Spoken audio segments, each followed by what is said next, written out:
오늘은 생명의 삶 6월 3일자 온전한 신뢰로 얻는 두려움 없는 평안이라는 제목으로 말씀 전하겠습니다. 이제 시편 3편부터는 시편에 표제가 붙기 시작합니다. 3편의 표제가 무엇이지요? 시편 맨 위에 보시면 다윗이 그의 아들 압살롬을 피할 때에 지은 시라고 성경에 적혀 있습니다. 이런 배경에서 쓰여진 시이지만 사실 시인은 지금 탄식하는 모든 자들이 이 노래를 부르도록 요청하고 있는 것 같습니다. 1절을 먼저 보시면 하나님께 탄원하며 간구하는 시인의 모습이 나오지요. 여호와여 나의 대적이 어찌 그리 많은지요 일어나 나를 치는 자가 많으니이다.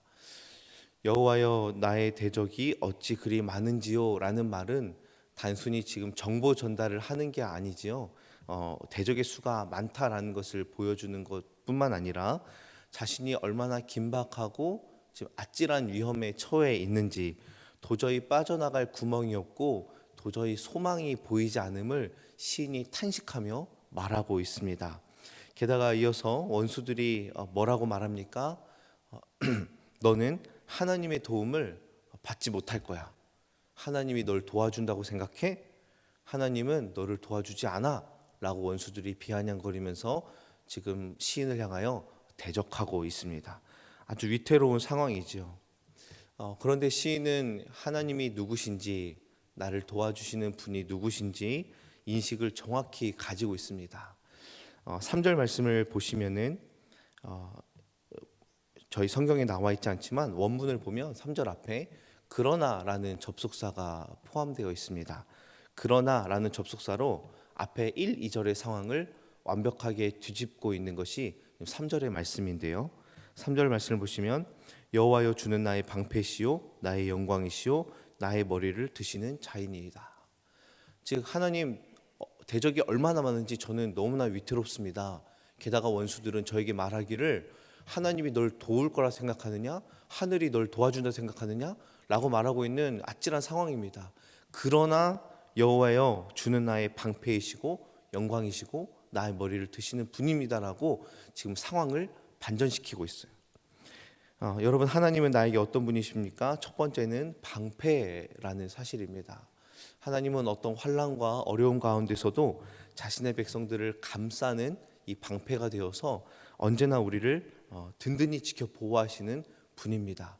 즉 수많은 대적이 나를 둘러서 애워 진친다 할지라도 하나님이 먼저 방패로 나를 둘러 진치고 있기 때문에 어떤 어려움과 환경에서도 우리는 능히 이겨낼 줄로 믿습니다.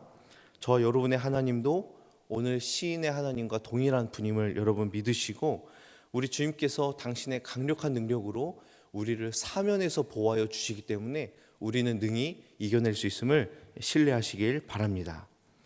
두 번째로 하나님은 나의 영광이십니다. 시인이 지금 자랑하고 내세울 수 있는 것은 오직 하나님 한 분뿐임을 말하고 있습니다. 내가 가진 어떠한 것이 나를 빛내주거나 내가 가지고 있는 무엇이 나를 보호하여 주고 나를 안정감 있게 하는 것이 아니라 하나님만이 나에게 가장 가치가 있고 하나님만이 나의 명예입니다 라고 시인은 고백하고 있습니다. 즉 내가 지금 가지고 있는 그 무엇이 내가 자랑할 만한 것들이 나를 지키고 보호하여 주고 나를 높여주는 것이 아니라 하나님만이 결국에는 나를 높여주실 것입니다 라고 말씀하고 있습니다. 그렇다면 여러분의 영광은 무엇입니까? 여러분은 무엇으로 여러분을 자랑스럽게 여기고 여러분은 무엇으로 여러분의 가치를 드러내시겠습니까? 여러분이 처하고 있는 어떤 위치나 여러분이 가지고 있는 어떤 자산이 아니라 오직 나의 생명 되신 하나님 한 분만이 나를 높이고 나의 영광임을 믿고 그분을 신뢰하시길 바랍니다. 세 번째로 하나님은 나의 머리를 드시는 자입니다. 여기서 머리를 든다라는 의미는 수치와 고난과 억울함에서 벗어나 위기를 이기고 소망을 품고 다시 일어날 수 있도록 돕는다라는 그런 회복을 의미하고 있습니다.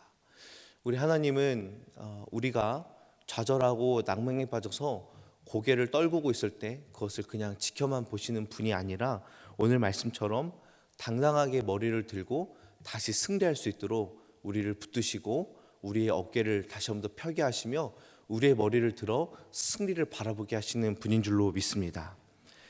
그렇다면 시인이 지금 고백하고 있는 이 하나님, 나의 방패요, 나의 영광이요, 나의 머리를 드시는 분이 바로 나의 하나님입니다라고 고백하는 사람은 어떠한 반응을 하게 됩니까? 4절 말씀을 보시면 내가 나의 목소리로 여호와께 부르짖으니 그의 성산에서 응답하시는도다. 즉 하나님이 어떠한 분인지 알고 신뢰하는 사람은 하나님께 부르짖어 기도하고 그분의 응답을 받는 놀라운 은혜를 얻게 됩니다. 수많은 대적에 둘러 진친다 할지라도 하나님께 부르짖어 기도했더니 하나님께서 나의 기도에 응답하시사 나의 생명을 안전하게 보호하여 준다라는 것이지요. 그래서 5절과 6절로 넘어가면 그 은혜에 대한 고백이 쏟아져 나옵니다. 내가 고나게 잠들고 있고 또다시 일어날 수 있었던 것은 하나님이 나를 붙들어 주기 때문입니다. 수만의 적들이 사방에서 나를 둘러싼다 할지라도 나는 절대 두렵지 않습니다. 왜 그렇습니까? 내가 부르짖어 기도할 때에 하나님이 응답하기 때문에 나는 두렵지 않습니다라고 시인은 당당히 고백하고 있습니다. 이런 고백이 저와 여러분의 삶에 가득하길 주님의 이름으로 축복합니다. 여러분 혹시나 어려운 상황과 곤고한 상황 때문에 잠이 오지 않으십니까? 우리 주님께서 이 모든 것을 아시고 또 선하게 인도하실 것을 믿으시고 단잠을 이루시길 주님의 이름으로 축복합니다. 오늘도 우리가 새벽에 일어나서 또 기도하고 또 저녁에 평안히 단잠을 이룰 수 있는 유일한 이유는 하나님께서 우리의 삶을 지켜 보호하여 주시기 때문입니다. 그러므로 오늘 하루도 감사하면서 하나님께 모든 순간들을 맡겨드리시기를 바랍니다. 이제 시인은 하나님께 더욱 적극적으로 간구하고 요청을 합니다. 단순히 두려움이 더 증폭되어서 하나님을 더 찾는 것이 아니라 내가 이제는 더 이상 손 쓸 수가 없어서 하나님을 찾는 그런 것이 아니라 시인에게는 더 강한 믿음이 생겼기 때문에 하나님께 적극적으로 나아가는 것입니다. 하나님에 대한 믿음이 있었고 하나님이 반드시 일하실 것을 신뢰하기 때문에 이제는 거침이 없는 것이지요. 7절 말씀을 보시면 여호와여 일어나소서 나의 하나님이여 나를 구원하소서 주께서 나의 모든 원수의 뺨을 치시며 악인의 일을 꺾으셨나이다. 하나님이 어떻게 일할 걸 알기 때문에 적극적으로 간청하기 시작합니다. 7절에 나오는 하나님은 어떤 하나님입니까? 전쟁에 능하신 분으로 표현되고 있습니다.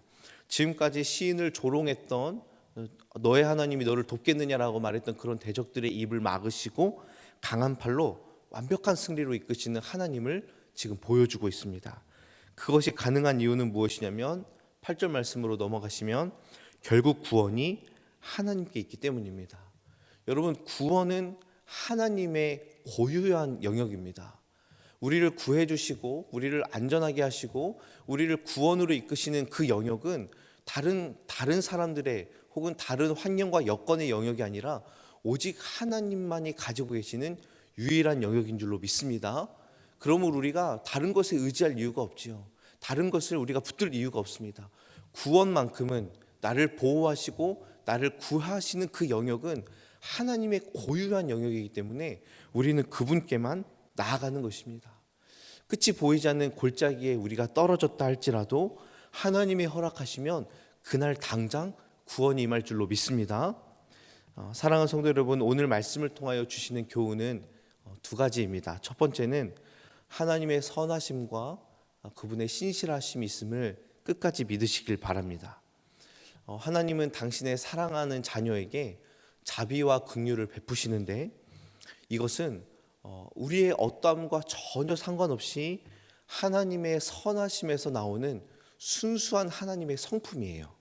즉 우리가 너무 불쌍하기 때문에 우리가 너무 곤고하기 때문에 하나님이 우리의 곤고함을 보시고 당신의 자비를 베푸시는 것이 아니라 하나님 스스로가 이미 우리를 향한 자비를 베푸길 원하고 계시기 때문에 주님은 능히 우리를 도우시고 붙드십니다. 그래서 우리의 환경과 우리의 상황과 우리의 어떠함을 초월하여서 하나님은 이미 당신의 그 순수한 성품 가운데에 자비와 선하심과 긍휼과 사랑을 이미 우리를 향하여 베풀고 계시는 분임을 여러분 믿으시길 바랍니다. 그래서 우리는 어떤 어려움과 낭망하는 상황이 닥친다 할지라도 그 가운데 하나님 우리를 돕길 원하시고 우리가 감당하지 못할 시험을 주시지 않으시며 시험을 당할 즈음에도 피할 길을 내사 우리로 하여금 이 모든 시험을 능히 감당할 수 있도록 우리를 붙드시는 그런 하나님임을 믿으시길 바랍니다. 두 번째는 하나님은 반드시 신원하여 주시는 분임을 믿으시길 바랍니다. 하나님께서는 모든 일을 다 알고 계십니다. 모든 만사를 알고 계시고 하나님은 그 심령을 꿰뚫어 보시는 분이십니다. 그리고 하나님은 절대로 어떤 불의한 것과 하나님의 뜻에 맞지 않는 것을 지나치시거나 그것을 모른 채 하지 않으십니다.